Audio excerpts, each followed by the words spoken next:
Reliance Jio తాజాగా మరో అరుదైన ఘనత సాధించింది. దేశంలోనే రెండో అతిపెద్ద టెలికాం కంపెనీగా అవతరించింది.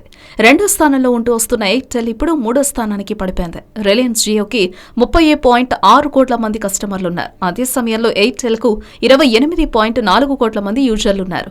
ఇక వొడాఫోన్ ఐడియా సబ్స్క్రైబర్ల సంఖ్య 38.7 కోట్లుగా ఉంది.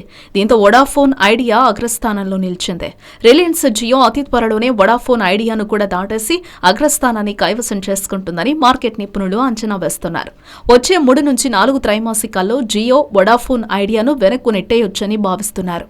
భారతీయ ఎయిర్టెల్ ఇండియన్ టెలికాం రంగాన్ని దాదాపు దశాబ్ద కాలం పాటు శాసించింది.